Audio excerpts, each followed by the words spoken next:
சரியான போட்டி.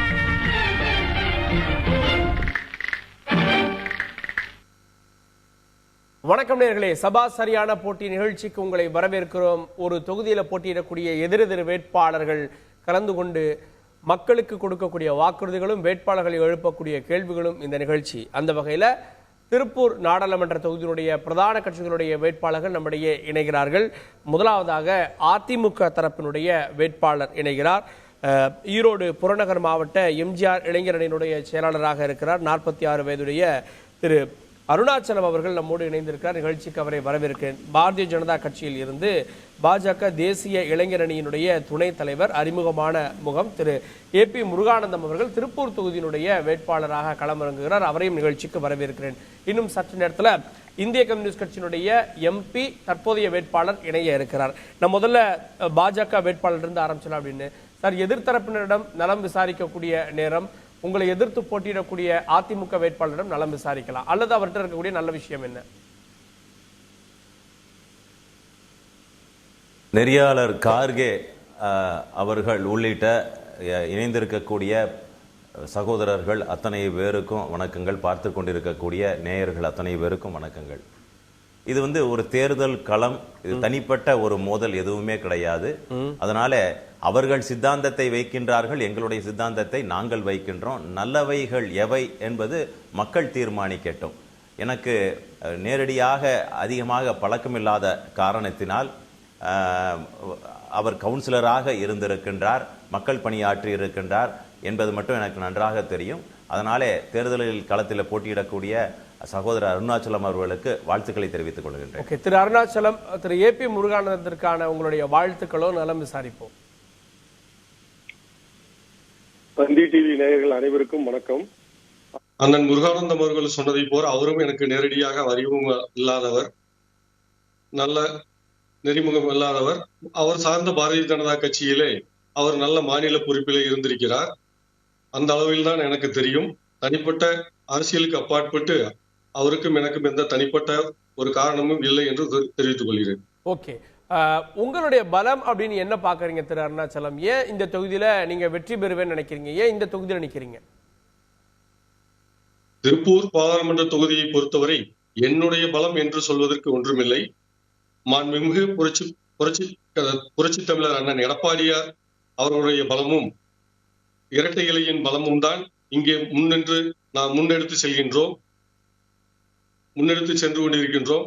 நான் திருப்பூர் பாராளுமன்ற தொகுதியில் நான் 6 தொகுதிகள், அந்தியூர், பவானி, கோபிச்செட்டிப்பாளையம், பெருந்துறை, திருப்பூர் தெற்கு, திருப்பூர் வடக்கு, கடந்த 6 நாட்களாக நான் 2 முறை எங்களுடைய கட்சியினுடைய அனைத்து நிர்வாகிகளையும் சந்தித்து வருகிறேன். பொதுமக்களும் கட்சி தொண்டர்களும் கிளைக்கழக செயலாளர்கள் உள்ளிட்ட அனைவரும் எங்களுக்கு ஒரு சிறப்பான வரவேற்பை கொடுத்திருக்கிறார்கள். மக்கள் நல்ல எழுச்சியோடு இருக்கிறார்கள். களம் எங்களுக்கு சாதகமாக இருக்கிறது. எங்களுடன் முன்னாள் அமைச்சர்கள், சட்டமன்ற உறுப்பினர்கள், முன்னாள் சட்டமன்ற உறுப்பினர்கள், கழக அமைப்பு செயலாளர்கள் இவர்களோடு இணைந்து பொதுமக்களும் கட்சியினுடைய கிளை செயலாளர்களும் நல்ல ஒத்துழைப்பு கொடுத்து கொண்டிருக்கிறார்கள். இன்று கூட நான் பார்த்தீர்களானால் திருப்பூர் தொகுதியிலிருந்து, திருப்பூர் வடக்கில் இருந்து என்னுடைய பரப்புரையை இன்று நான் துவங்க உள்ளேன். ஓகே, திரு முருகானந்தம் அவர்கள்ட்ட அதிமுக கொங்கு மண்டலம் அவர்களுக்கு இருக்கக்கூடிய பலம், அதை தாண்டி அங்க இருக்கக்கூடிய சட்டமன்ற உறுப்பினர்கள் இவங்கெல்லாம் பலமாக பாக்குறாங்க. உங்களுடைய பலம் என்ன இந்த தொகுதியில? நீங்கள் சகோதரர் கார்கே அவர்களுக்கு ஒரு தெளிவான விளக்கத்தை சொல்ல கடமைப்பட்டிருக்கின்றேன்.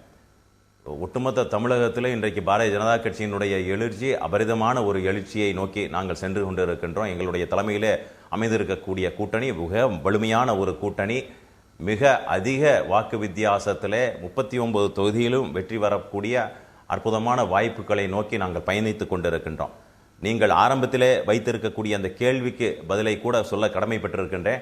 தேசிய அளவில் பல்வேறு பொறுப்புகளை வைத்திருக்கின்றேன். பல்வேறு மாநிலங்களுக்கு, கிட்டத்தட்ட அத்தனை மாநிலங்களுக்கும் நான் தேர்தலில் பயணித்திருக்கின்றேன். அங்கே தேர்தலில் களமாடி இருக்கின்றேன்.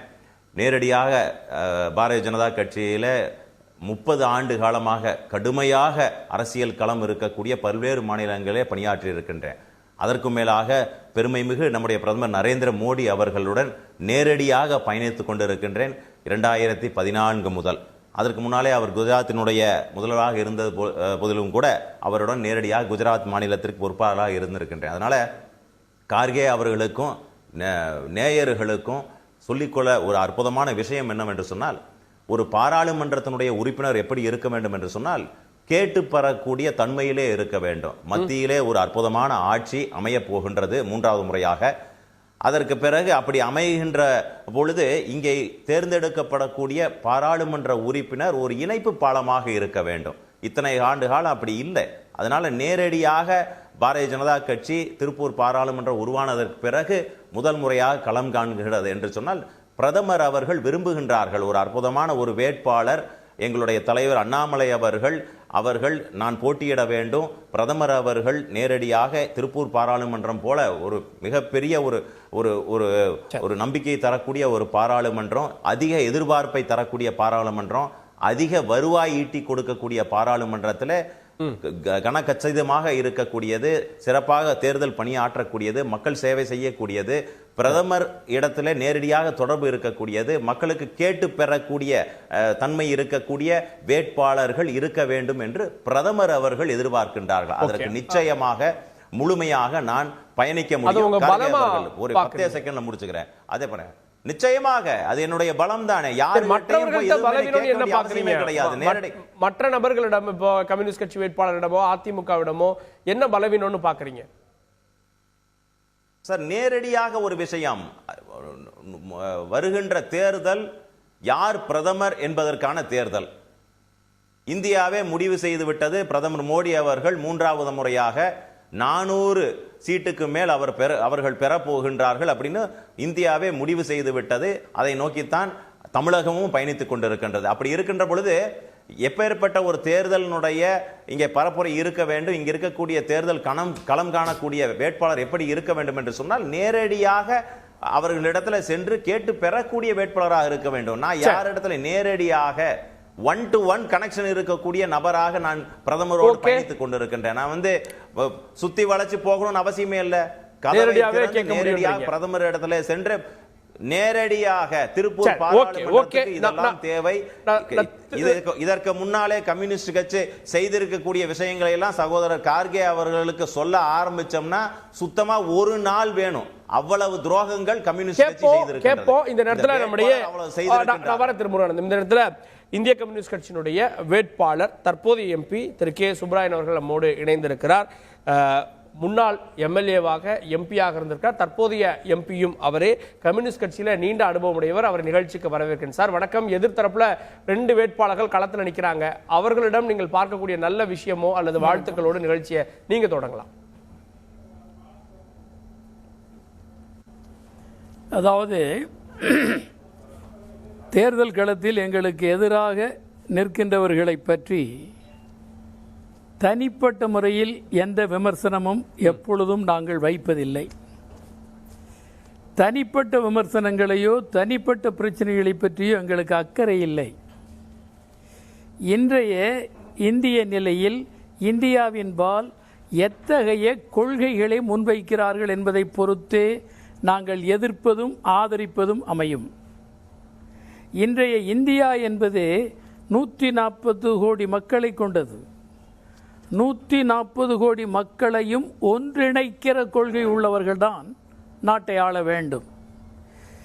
மக்களுக்கு இடையில் கோழி சண்டை கட்டுகிற மாதிரி மத இன மோதல்களை, ஜாதி மோதல்களை தூண்டி விடுகிறவர்கள் அதிகாரத்திற்கு வருவது ஆபத்தானது. இவர்கள் இந்தியாவின் பொருளாதார கொள்கையில், அரசியல் கொள்கையில், சமூக வாழ்க்கையில் எந்த கொள்கையை வைத்திருக்கிறார்கள் என்று அவர்கள் இதுவரையிலும் வெளியே சொல்லவில்லை. ஆனால் நாங்கள் தெரிவித்திருக்கிறோம், இந்தியாவை ஒரு மதச்சார்பற்ற ஜனநாயக அரசியல் அமைப்பு, சட்டப்படியான ஜனநாயக அரசியல் அமைப்பு நிலைக்க வேண்டும், நீடிக்க வேண்டும். ஒற்றை மனித தொகுதியை பொறுத்த வரைக்கும் மீண்டும் பாஜக ஆட்சிக்கு வரும், நான் பாலமா இருப்பேன் அப்படின்னு திரு முருகானந்தம் சொல்றாரு. பாஜக ஆட்சிக்கு வருவது என்பது அடிப்படையற்ற விருப்பத்திலிருந்து எழுகிற கனவு, கற்பனை. ஒருபோதும் அது நடக்காது. சர்வ நிச்சயமாக இந்தியா கூட்டணி ஆட்சிக்கு வரும். திரு முருகானந்தம் பதில் என்ன? ஐயா, அது கள நிலவரத்தை ஐயா சுப்ராயன் ஐயா அவர்கள் தெரிந்து கொள்ள வேண்டும். ஏனென்று சொன்னால் இந்திய கூட்டணி அவர் நம்பிக்கையோடு சொல்லுகின்றார், அவர் நினைவூட்டலுக்காக சொல்லுகின்ற அந்த புள்ளி வச்ச இந்திய கூட்டணி யார் ஆரம்பித்தார்களோ, யார் ஒருங்கிணைத்தார்களோ அவர்களே அந்த கூட்டணியில் கிடையாது.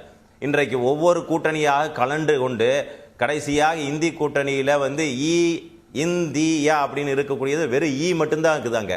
அந்த நிலைமையில தான் உங்களுடைய கூட்டணி இருக்கின்றது. இன்னொன்று, உங்களுடைய பாராளுமன்றத்தில் என்னெல்லாம் நீங்கள் செய்திருக்கின்றீர்கள், என்னெல்லாம் செய்ய தவறி இருக்கின்றீர்கள், அதை அத்தனையும் கூட அந்த சுமையை கூட நாங்கள் ஏற்று நாங்கள் அதற்கான தீர்வு காண்பதற்காக தெளிவாக பயணித்துக் கொண்டிருக்கின்ற தெளிவாக சொல்லி இருக்கின்ற நீங்க சொல்லி இருக்கக்கூடிய தேர்தல் அறிக்கை எப்படி இருக்கின்றது? நான் தனிப்பட்ட முறையில் சொல்றேன், கம்யூனிஸ்ட் கட்சி சொல்லி இருக்கக்கூடிய விஷயங்கள் நீங்கள் என்ன சொல்லீங்க, நீங்க என்ன செஞ்சீங்க, அதை மட்டும் நீங்க சொல்ல முடியுமா அப்படிங்கிற சவாலாக வைக்கின்றேன். நான் சொல்றேன், 2019 ஆரம்பிச்சு 2021 தேர்தல் அறிக்கை, திமுக சொல்லி இருக்கக்கூடிய தேர்தல் அறிக்கை, உங்களுடைய கூட்டணி தானுங்க ஐயா திமுக. அவர்கள் சொல்லி இருக்கக்கூடிய பக்கம் பக்கமா தேர்தல் அறிக்கை சொல்லி இருக்கின்றார்கள். ஒரு விஷயத்தையும் கூட திருப்பூர் பாராளுமன்றத்தில் நிறைவேற்றவில்லை. அத்தனையும் துரோகம் செய்திருக்கின்றார்கள். அதனால அவர் தற்போது எம்பின்றது அவருடைய பலம் இல்லையா? அவர் தொகுதியில் செஞ்சிருக்கக்கூடிய சாதனைகள் பலம் இல்லையா? நீங்க போங்க, நீங்க நேரடியா களத்துல போய் கேளுங்க. சகோதரர் கார்கே அவர்கள் நேரடியா போய் களத்துல போய் கேளுங்கள். எம்பியை பார்த்திருக்கிறாங்களான்னு கேளுங்க, யாராவது செய்திருக்கின்றார்கள் என்று சொல்லி கேளுங்கள். அதாவது அதற்கு பிறகு தேர்தல் அறிக்கை அப்படின்னு ஒண்ணு கம்யூனிஸ்ட் கட்சி கொடுத்திருக்கின்றதா அப்படின்னு கேளுங்கள். அப்படின்னு ஒரு புத்தகம் ஏதாவது இருக்குதான்னு கேளுங்க. அப்படி இருந்து 2-3 விஷயங்களை சொல்லி இருக்கின்றார்கள் என்று சொன்னா, 2-3 விஷயங்கள் சொல்லி இருக்கின்றார்கள் என்று சொன்னா என்ன இவங்க சொன்னாங்க, என்ன சொல்லல தெளிவா சொல்லிடுறேன். அடிக்கிட்டே போட்டுங்களா? உதாரணத்துக்கு சொல்லட்டுங்களா? தேர்தல் திரு சுப்ராயன் தொகுதிக்கு என்ன பண்ணீங்க? தொகுதியில் உங்களை பார்க்கவே இல்லை என்றார் சார். ஹலோ திரு சுப்ராயன் கேக்குதுங்களா? தொகுதிக்கு என்ன பண்ணீங்க அப்படின்னு கேட்கிறார். தொகுதியில் உங்களை பார்க்கவே இல்லைன்றார். அதாவது வடிகட்டிய பொய்யை மட்டுமே மூலதனமாக கொண்டுதான் பிஜேபி பிரச்சாரம் செய்து வருகிறது. பிஜேபியின் பிரச்சாரத்தில் எந்த உண்மையும் இல்லை. ஒரு நாடாளுமன்ற உறுப்பினரின் வேலை என்ன என்பதை தெரிந்து பேசுகிறார்களா என்று எனக்கு தெரியாது. நாடாளுமன்ற உறுப்பினர் என்பவர் நாட்டின் சட்டங்களை இயற்றுகிற அவையில் அங்கம் பெறுகிறவர். கேக்குதா? ஹலோ, கேக்குதுங்க. கேக்குது. இருங்க, அதுக்குள்ள நாடாளுமன்ற உறுப்பினர் என்பவர் நீங்க ஒரு கேள்வி கேட்டீங்கன்னா அமெரிக்கா போய், ஜப்பான் போய், சைனா போய் வருவாங்க. நீங்க உங்க தொகுதியில என்ன செஞ்சீங்க, அவ்வளவுதான் விஷயம். தொகுதிக்கு என்ன பண்ணீங்கன்னு கேக்குறாரு. அதாவதுங்க, இந்த லாவணி கச்சேரி செய்யறதெல்லாம் எங்களுக்கு பழக்கம் கிடையாது, புரிஞ்சுக்குங்க. அதாவது ஒரு நாடாளுமன்ற உறுப்பினர் என்ன செய்ய வேண்டுமோ அந்த கேளுங்க, நாடாளுமன்ற உறுப்பினர் என்ன செய்ய வேண்டுமோ அந்த வேலையை நாடாளுமன்றத்தில் நான் நிகழ்த்தி இருக்கிறேன். நாடாளுமன்றம் சட்டம் இயற்றுகிற அவை. சட்டம் இயற்றுகிற அவையில் இவர்கள் ஜனநாயக அரசியல் அமைப்புக்கு விரோதமாக பிஜேபி செயல்பட்ட விஷயங்கள் அம்பலப்படுத்தப்பட்டிருக்கின்றன. நாடு முழுவதும் சட்டத்தின் ஆட்சி நீர்குலைக்கப்பட்டு விட்டது. இவற்றையெல்லாம் நாங்கள் பேசியிருக்கிறோம். தொகுதிக்கு என்ன செய்திருக்கிறோம் என்பது தொகுதி மக்களுக்கு தெரியும். பொறுத்திருங்கள், 19ஆம் தேதிக்கு பின்னர் தெரியும். ஓகே, திரு அருணாச்சலம் நிறைய பண்ணிருக்கேன் அப்படின்றாரு. சகோதரர் கார்கே அவர்களுக்கு சொல்றேன், நீங்க குறுக்கிட்டனா நீங்க என்ன செய்திருக்கிறீங்கன்னு கேளுங்க. நீங்க கடந்து போகிறதுக்கு சும்மா சாதாரணமாக விட மாட்டோம். என்ன செய்திருக்கின்றீங்கன்னு கேட்கிறேன். நான் சொல்றேன், வேலையில்லா பட்டதாரிகளுக்கு 7000 ரூபாய் நிவாரணம் செய்யல. உங்களுடைய கம்யூனிஸ்ட் கட்சியினுடைய தேர்தல் அறிக்கை அனைத்து தொழில்களுக்கும் தொழிலாளர்களுக்கும் மாதம் 21,000 ரூபாய் குறைந்தபட்ச ஊதியமாக நிர்ணயிக்கப்படும் சொன்னீங்க, செய்யவில்லை. விவசாயிகளுக்கு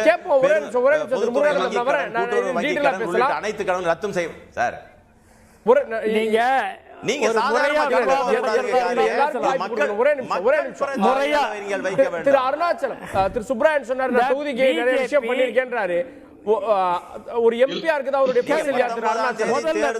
இல்ல இப்ப நான் ஒரு விஷயத்தை சொல்லிடுறேன். 5 செகண்ட்ல திரு அருணாச்சலம் கேளுங்க. 5 செகண்ட்ல முடிச்சாரு. எனக்கு ஒரு வாய்ப்பு அருணாச்சலம் பேசுங்க. நீங்களே முதல்ல பிஜேபி அருணாச்சலம் நீங்க ஒரு வாய்ப்பு கொடுங்க. நீங்க 2 பேருமே மாத்தி பேசிட்டு இருக்காங்க. அருணாச்சலம் நீங்க எனக்கு ஒரு வாய்ப்பு கொடுங்க. சகோதரர் முருகானந்தம் அவர்கள் சொன்னார்கள், இப்ப நான் திருப்பூருக்கும் பிரதமர் நரேந்திர மோடி அவர்களுக்கும் நான் ஒரு இணைப்பு பாலமா இருப்பேன்னு சொன்னாரு. அது அவருடைய சொந்த கருத்தா இருக்கலாம். ஆனா இன்னைக்கு கள நிலவரம் வேறு. நான் இந்த சொந்த மண்ணை, திருப்பூர் மண்ணை சார்ந்தவன். அதை நீங்க நல்லா புரிஞ்சுக்கணும் எல்லாரும். நான் மக்களோடு மக்களாக 15 ஆண்டுகள் உறுப்பினராகவும், வார்டு உறுப்பினராகவும், 10 ஆண்டுகள் லயன்ஸ் கிளப்லயும், நான் கொரோனா காலத்துல 1000க்கும் மேற்பட்டவர்களுக்கு நல திட்டங்களை கொடுத்து நான் இந்த மண்ணில மக்களோடு மக்களா இருக்கிறேன். நான் மக்களோடு மக்களா இருக்கிறேன். அதை நீங்க முதல்ல புரிஞ்சுக்கணும். அண்ணன் சொல்றாரு, களம் வேறு. நீங்க 400க்கும் மேற்பட்ட தொகுதிகள்ல நீங்க வெற்றி பெறலாம். ஆனா தமிழகத்தில் இருக்கிற இந்த 40 தொகுதியினுடைய தேர்தல் களமே வேற.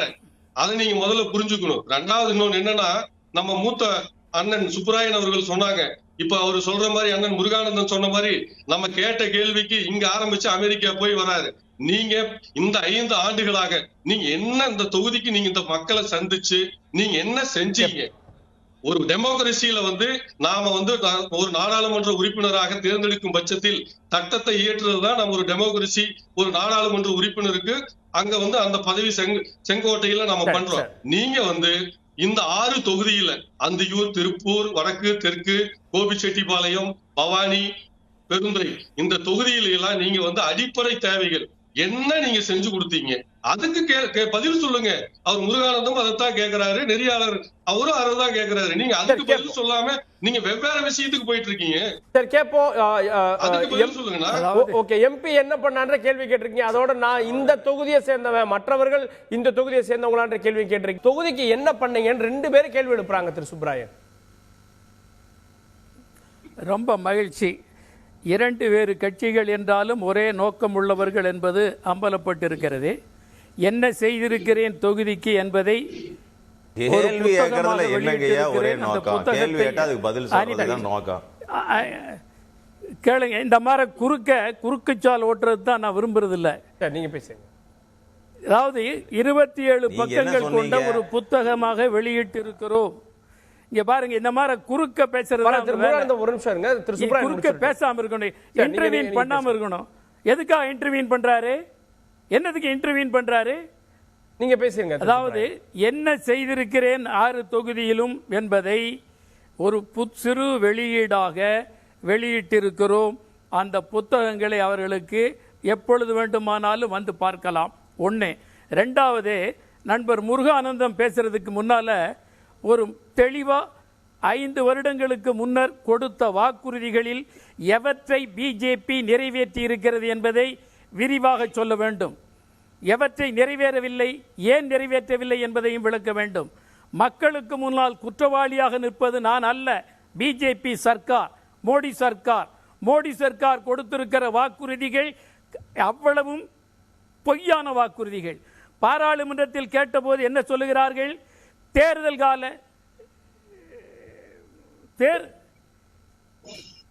பேசுங்க.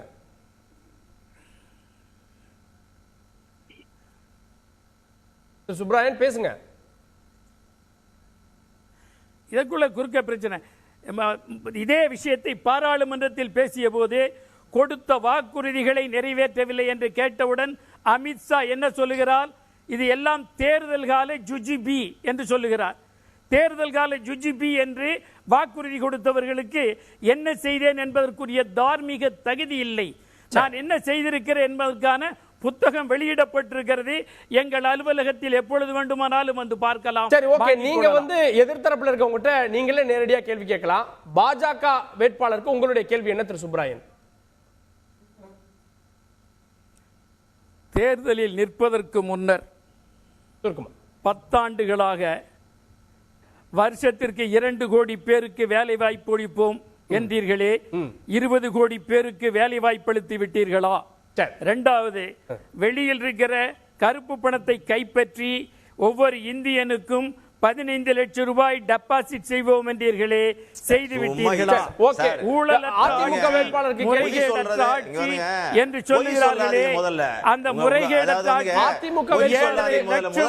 சொல்லாதீங்க. ஒரு வேட்பாளராக இருந்துட்டு உண்மை சொல்ற 7.5 லட்சம் கோடி ஊழல், 7.5 லட்சம் கோடி முறைகேடு, 7.5 லட்சம் கோடி முறைகேடு 15 லட்சம் ரூபாய் நரேந்திர மோடி கொடுக்கறாங்கன்னு சொல்லி இருக்கீங்கல்ல, அப்படி சொன்னீங்கன்னா இனிமேல் தேர்தல்ல நிக்க மாட்டேன்னு நீ சொல்ல முடியுமா? கார்கே சகோதரரே, ஒண்ணு கேட்கிறேன். இவர்கள் சொல்லி இருக்கக்கூடிய அடுக்கடுக்கான பொய்களுக்கு இது வேற ஒண்ணுதான் சாட்சி. ஒரே ஒரு விஷயம் ஐயா சுப்ராயன் அவர்களுக்கு மன்றாடி கேட்டுக்கொள்ளுகின்ற நரேந்திர, இதே பொய்ய எத்தனை வருடங்கள் சொல்லுவீர்கள்? ஒரே ஒரு விஷயம், எங்க நீங்க போட்டு காமிச்சிருக்கீங்க. கார்கே அவர்களுக்கு அனுப்பட்டும், அல்லது மக்கள் மன்றத்தில் வைக்கட்டும், அல்லது எனக்கு அனுப்பட்டும், பொதுமக்கள் பார்வைக்கு இருக்கட்டும். இருங்க, அவரை மட்டும் பேச விட்டீங்கல்ல. எங்க கார்கே சும்மா இருங்க. எங்க சுப்ராயன் அவர்கள் சொல்லி இருக்கின்ற பொழுது, திரு சுப்ராயன் அவர்கள் சொல்லி இருக்கின்ற சொன்னாரு 15 லட்சம் ரூபாய் நான் அக்கவுண்ட்ல போடுவேன்னு சொன்னாங்கல்ல. நீங்க சொல்லி இருக்கக்கூடியது வடிகட்டவைய பொய் கிடையாது. பவானி ஜம்மு காலத்துல வடிகட்டுனா எப்படி ஒரு பொய் சொல்லுவாங்க? அப்பேற்பட்ட பொய்யை இப்பொழுது இவர் சொல்லி இருக்கின்றார். தயவு செஞ்சு பொய் சொல்லாதீங்க. நீங்கள் என்ன செய்திருக்கின்றீர்கள் அதையே சொல்லுங்க. இதே பொய்யை எத்தனை வருட காலங்கள் கூட கூட ஆமா, அந்த புக்கை எங்க தெரியுங்களா கொண்டு போய் வைக்கணும்? மியூசியம்ல கொண்டு போய் வைக்கணும். ஏன்னா அதுக்குள்ள எதுவுமே இருக்காது, அவ்வளவு தூசி படிந்திருக்கின்றது. என்ன செய்திருக்கின்றார்கள்னா புக்கை வெளியிட்டு விட்டுருக்கிற நீ ஏதோ ஒண்ணு. சரி, களத்துல நிற்கக்கூடிய கார்கே கார்கே கார்கே கார்கே களத்துல நிற்கக்கூடிய வேலை செய்திருக்கக்கூடிய நபர்களுக்கு கேரிய புக் விட்டுட்டு அதுல பரிவரியா சொல்லணும் அவசியம் கிடையாது. தேவைப்பட்ட 1 2 3 தடவை சொல்லணுங்க. அவர்களுக்கு அது அவர்கள் செய்தது அவர் செய்யவில்லை, அப்புறம் எப்படி சொல்லுவாரு? உங்களுடைய கேள்வி ரெண்டு பேரும் பக்கம் பக்கமாக இருக்கின்றது. திருப்பூர் பாராளுமன்ற ஐயா, திருப்பூர் பாராளுமன்ற சொல்ல சொல்றோம். இப்போ ஒரு கேள்வி கேட்டாரு. இப்போ நீங்க 2 பேரும் ஒரே கருத்தை தொகுதிக்கு என்ன பண்ணீங்கன்னு சொல்லி ஒரே கருத்தை முன்வைக்கிறாங்க, இதுல இருந்தே தெரியுதுன்னு சொல்றாரு. நான் வன்மையா கண்டிக்கிறேன் அந்த வார்த்தையை. நாங்க கடந்த காலத்துல மத்திய அரசோடு இணக்கமாக இருந்து எத்தனை ஃபண்டு திட்டங்களை வாங்கி கொண்டு இந்த தமிழ்நாட்டுக்கு நாங்க கொண்டு வந்தோம் அப்படிங்கிறது பொதுமக்கள் அனைவருக்கும் தெரியும். ஆனா சுப்ராயன் அவர்கள் தவறான ஒரு தகவலை சொல்றாரு. நாம கேட்ட கேள்வி வேறு, அவர் திசை திருப்புறாரு. நாங்க கொடுத்த அத்தனை வாக்குறுதியும் நிறைவேற்றணும். தாலிக்கு தங்கம், ஸ்கூட்டி மானியம், எல்லாவற்றுக்கும் மேலாக இந்த தொகுதியை பொறுத்த வரைக்கும் எந்த ஒரு இவ்வளவு பெரிய ப்ராஜெக்டையும் எங்கேயுமே பண்ணினது கிடையாது. 50 ஆண்டு கால கனவு திட்டமான அத்திக்கடவு அவிநாசி திட்டத்தை அண்ணன் புரட்சி தமிழர் அண்ணன் எடப்பாடியார் அவர்கள் கொடுத்திருக்காங்க. நாங்க அதே பாத்தீங்கன்னா இங்க எங்களுடைய தேர்தல் வாக்குறுதியில கடந்த காலத்துல சொன்ன மாதிரி ஏழை மாணவர்கள் பயன்பெற வகையில் உள் ஒதுக்கீடு, இதெல்லாம் நினைச்சு கூட பார்க்க முடியாது. இந்த மாதிரி உள் ஒதுக்கீடு, அதே மாதிரி பாத்தீங்கன்னா குடிமராமத்து பணி, இந்த மாதிரி என்ன திட்டங்களை நாங்க கொண்டு செஞ்சிருக்கிறோம். செய்ய போறதுல பாத்தீங்கன்னா எங்க தேர்தல் வாக்குறுதியில நாங்க 133 தேர்தல் வாக்குறுதி கொடுத்திருக்கிறோம். அதுல பாத்தீங்கன்னா மகளிருக்கு மாதம் 3000 ரூபாய் உரிமை தொகையும், ஏழை விவசாயிகளுக்கு மாதம் 5000 ரூபாய் ஓய்வூதியமும் கொடுக்க போகிறோம். அதற்கு மேலாக விவசாயிகள் ரொம்ப ஒரு நிமிஷம் விவசாயிகள் ரொம்ப பாதிக்கப்பட்டிருக்கிறாங்க. அதுல கொப்பரை தேங்காய், கரும்புக்கு உரிய விலை, மஞ்சளுக்கு உரிய விலை, இது எல்லாமே மத்திய அரசிடம் நாங்க நாடாளுமன்ற உறுப்பினராக தேர்ந்தெடுக்கும் பட்சத்தில் நான் எல்லாத்துக்கும் உரிய விலை வாங்கி கொடுப்பேன். திருப்பூர் ஒரு நிமிஷம், திருப்பூர் பாத்தீங்கன்னா அண்ணன் சொல்றாரு புக்கை வச்சுக்கிட்டு அவர் சொல்ற மாதிரி மியூசியத்திலேயே கொண்டு போய் வச்சுக்கிறது. நீங்க என்னன்னு பொதுமக்கள் கிட்ட வெளிப்படையா சொல்லி ஓட்டு கேளுங்க. நான் எத்தனைக்கு சொல்றோம்ல, நீங்க கேளுங்க. ஒரு நிமிஷம் இருங்க. இப்போ நீங்க இந்த கடந்த 3 வருஷமா இதுக்கு முன்னாடி என்ன சொல்லிட்டீங்க? நாங்க எதிர்கட்சியில் இருக்கிறோம் சொல்றீங்க. இப்ப நீங்க இந்தியா கூட்டணியில் இருக்கிறீங்க. இந்த 3 வருஷத்துல நீங்க இந்த மாநில அரசோட சேர்ந்து மத்திய அரசு கிட்ட இருந்து நீங்க என்ன வாங்கிட்டு இந்த தொகுதிக்கு நீங்க பண்ணுனீங்க, அதை சொல்லுங்கன்னா. அதை விட்டுட்டு நீங்க வெவ்வேறு விஷயத்துக்கு போறீங்க. ஓகே, இறுதியான நேரம். ஏன் உங்களுக்கு வாக்களிக்கணும் திரு சுப்ராயன்? சுருக்கமா சகோதரர் கார்கே, திருப்பூர் கெட்டு போனதுக்கு டாஸ்மார்க் கடை எத்தனை இருக்குன்னு ஐயாக்கு தெரியுங்களா? டாஸ்மார்க் கடை எத்தனை இருக்குது? டாஸ்மார்க் கடையை மூடணும்னு சொல்லி பதாகைகளை ஏந்தி நின்னாங்களே திமுக. ஐயா கம்யூனிஸ்ட் தோழர்களே, ஏதாவது வாய் திறந்தீங்களா? திருப்பூர் பார்லிமெண்ட் டாஸ்மார்க் மட்டும் கிடையாது, சந்து கடை 24 மணி நேரம் விற்கக்கூடிய சாராயம் சந்து கடை எவ்வளவு இருக்குன்னு எண்ணிக்கை தெரியுங்களா? எல்லாருமே நடுத்தெருவுல வந்து விட்டாங்க. இது அதாவது ஒரு முறையான வாதங்கள் தான் நல்லது. இப்போ இவர் அதிமுக நண்பர் சொன்னார், இனி எந்த காலத்திலும் பிஜேபியோடு கூட்டணி இல்லை என்று டிக்ளேர் செய்தார் ஜெயலலிதா. ஆனால் ஜெயலலிதாவினுடைய ஆணையை ஏன் மீறினார்கள் என்பதற்கு அரசியல் ரீதியாக இவர்கள் விளக்கம் சொல்ல கடமைப்பட்டிருக்கிறார்கள். அதே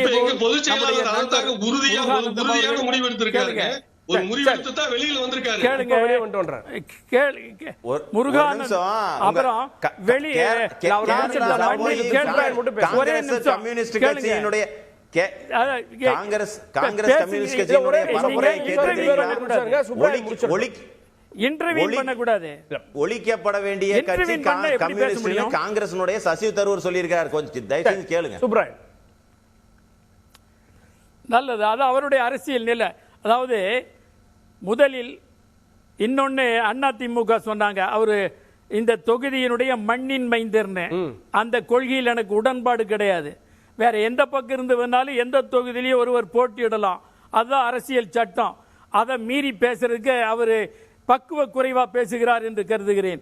யார் மண்ணின் மைந்தர் அவர்தான் போட்டியிடணும் என்ற கொள்கை போட்டியிட்டா ஒரு டெல்லியில இருந்து வந்து ஒருத்தர் அதை வன்மையா கண்டிக்கிறேன். டெல்லியில இருந்து அது டெமோக்ரஸிக்காக டெல்லியில இருந்து வந்து ஒரு போட்டியிட்டா இந்த மண்ணை சார்ந்தவங்க போய் அவங்களை சாதாரணமா அணுக முடியுமா? அவர் ஊர்ல பண்ணலங்கிறதுக்காக எல்லா விஷயத்தையும் திசை திருப்புறார். அண்ணன் திசை திருப்புறார். திசை திருப்பல, நீங்க திசை திருப்புறார் அந்த அதிமுக. ஜெயலலிதா சொன்னதை மீறினவங்களுக்கு இவங்களுக்கு என்ன ரைட் இருக்குது? அவர் எந்த முருகானந்த எந்த ஊரா இருந்தா என்ன, வேட்பாளர் எந்த ஊரா இருந்தா என்ன, இந்திய அரசியல் எங்க வேணாலும் திருப்பூர் மண்ணை சார்ந்தவன் தான் சொன்னேன். நீங்க திசை திருப்புறீங்க. நான் இதே ஒரு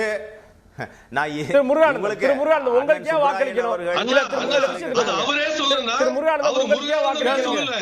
நான் இந்த மண்ணை சார்ந்தவன் தான் சொன்னேன். முருகானந்த வெளியூர்காரன் நான் சொல்லல, நீங்க அதை சொல்றீங்க. ஒட்டுமொத்த புரிதலுக்காக சொல்லுகிறேன். நான் திருப்பூர் மாவட்டத்தை சார்ந்தவன் தான்.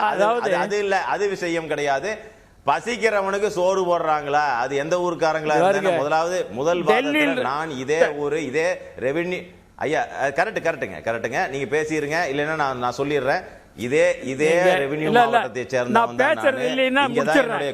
கோயில். அது புரிஞ்சுதுங்களா? அது ரெண்டாவது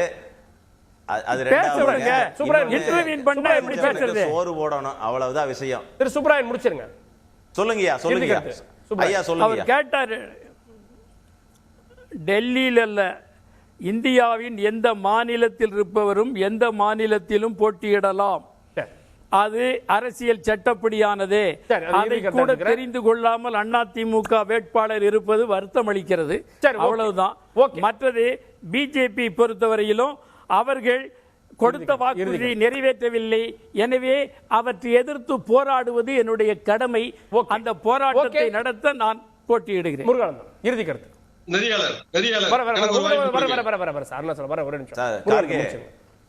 கார்கே, அதாவது வந்துங்க, ஜெயிக்க போற இது வந்து யாருக்கான தேர்தல் மக்கள் தெரிந்து கொள்ள வேண்டும், தெளிவாக தெரிந்து வைத்திருக்கின்றார்கள். 400 இடங்களுக்கு மேல் வெற்றி பெற்று மத்தியில பாரதிய ஜனதா கட்சியினுடைய தலைமையிலே இருக்கக்கூடிய ஆட்சி அமைய போகின்றது. உலகத்துக்கே தெரியும், பெருமை மிகு பிரதமர் நரேந்திர மோடி அவர்கள் மீண்டும் 3வது முறையாக ஆட்சி பொறுப்பு ஏற்க போகின்றார். அப்படி இருக்கின்ற பொழுது யார் கேட்டு பெறுவார்கள் அப்படின்னு மக்கள் முடிவு செய்ய வேண்டும். நாங்கள் களத்திலே நின்று கடுமையாக போராடக்கூடிய நபர்கள். அதனால விடுபட்டு என்னெல்லாம் செய்ய தவறி இருக்கின்றார்களோ, ஒன்னே ஒரு விஷயம், ஒரே ஒரு விஷயத்தை மட்டும் சொல்லி கடைசியா சொல்லி என்னுடைய வாதத்தை முடித்துக் கொள்ள கடமை நினைக்கின்றேன். என்னன்னா, அதிகமாக வருவாய் ஈட்டி கொடுக்கக்கூடியது திருப்பூர் பாராளுமன்றம், இந்த திருப்பூர் மாவட்டம் இந்தியாவிலே 2வது இடமாக இருக்கின்றது. அதனால அதற்கேற்ப நாம் எத்தனை விஷயங்களை செய்து கொடுக்க முடியுமோ அத்தனையும் மக்களுக்காக செய்து கொடுக்க வேண்டும். ஏனென்றால் அந்த அளவுக்கு உங்களுக்கு இன்ஃப்ராஸ்ட்ரக்சராக இருந்தோ மற்ற குறைகளை மட்டும் கிடையாது. நாங்கள் செய்யக்கூடிய டைம் இல்லாதனாலதான் என்னால வாதத்தை வைக்க முடியவில்லை. அத்தனை விஷயங்களையும் அவர்கள் என்ன செய்திருக்கின்றார்கள் முழுமையாக உங்களுக்கே வாக்களிக்கணும். இப்போ அண்ணன் சுப்பராயன் அவர்கள் என்னுடைய தந்தை வயது உள்ளவர். நான் அவர் மேல மிகுந்த மரியாதை வச்சிருக்கேன். இப்ப எந்த ஊர்ல எந்த மாநிலத்தில் இருந்து வேணாலும் யாரு வேணாலும் எங்க வேணாலும் நிக்கிறீங்களாங்கிறதுல எனக்கு எந்த மாற்று கருத்து இல்ல. ஆனா திருப்பூர் மண்ணை சார்ந்தவன் என்று எதனால் கூறினேன் என்றால், என்னை எப்ப வேணாலும் தொகுதி மக்கள் பார்க்கலாம். நான் ஒரு சாதாரண விவசாய குடும்பத்தை சேர்ந்தவன். ஒரு 15 ஆண்டு கால பேரூராட்சி கவுன்சிலராகவும் 10 ஆண்டு கால லைன்ஸ் கிளப்லயும் கொரோனா காலகட்டத்துல மக்களுக்கு நல்ல சேவை செஞ்சிருக்கிறேன். அந்த காரணத்தினுடைய அடிப்படையில் தான் நான் சொன்னேனே தவிர, அண்ணன் இருவருமே முருகானந்தம் ஆகட்டும் அண்ணன் சுப்பராயன் ஆகட்டும் 2 பேருமே நல்ல மாநில பொறுப்பில் இருக்காங்க. அவங்களுக்கு நிறைய வேலை இருக்கு. ஆனா நான் நாடாளுமன்ற உறுப்பினர் ஆகும் பட்சத்துல என்ன நீங்க சாதாரணமா எப்ப வேணாலும் பார்க்கலாம். நான் எப்ப வேணாலும் மக்களை போய் சந்திப்பேன். அந்த ஒரு விஷயத்துக்காகத்தான் நம்ம சொன்னோமே தவிர, அண்ணன் தவறா பக்குவம் இல்ல அதிமுக வேட்பாளருக்கு அப்படின்னு சொல்றாரு. இன்னுமே அவர் விஷயத்துக்கே வரல. நான் இவ்வளவு வாக்களிக்கணும். நான் இந்த மண்ணை சார்ந்தவன். எங்களுடைய பொதுச் செயலாளர் அவர்கள் கடந்த இன்னைக்கு போகுமா நாளைக்கு போகுமான்னு இருந்த ஆட்சியை 50 மாதங்கள் கடந்து நல்ல ஆட்சி செஞ்சிருக்காங்க. மக்கள் எங்க மீது நல்ல நம்பிக்கை வச்சிருக்காங்க. நான் போகிற இடமெல்லாம் பார்த்தா மக்கள் எழுச்சியோடு இருக்காங்க. என்னை எப்ப வேணாலும் சந்திக்கலாம். நான் எளிமையானவன், இந்த ஊரை சார்ந்தவன், இந்த மண்ணை சார்ந்தவன், கூப்பிட்ட குரலுக்கு ஓடி ஓடி வருபவன். அதனால எனக்கு இரட்டை இலை சின்னத்துல வாக்களிக்கணும். களத்துல 3 வேட்பாளர்கள் இருக்காங்க. ஆனா ஒருவர் தான் வெற்றி பெற முடியும். இப்போது நம்ம பார்க்கக்கூடியதிலே தெரியுது களத்துல இவங்க எப்படி போட்டியாளர்களாக இருக்காங்க அப்படின்றத. வெற்றி பெறுவது ஒருவராக இருந்தாலும் 3 பேருக்கும் எங்களுடைய வாழ்த்துக்கள். இந்த நிகழ்ச்சியில் இணைந்ததற்கு நன்றி. பார்த்தவங்களுக்கும் நன்றி. தொடர்ந்து ஒரு இடைவேளைக்கு பிறகு மீண்டும் செய்தி தொகுப்பு இணையலாம். சரியான போட்டி.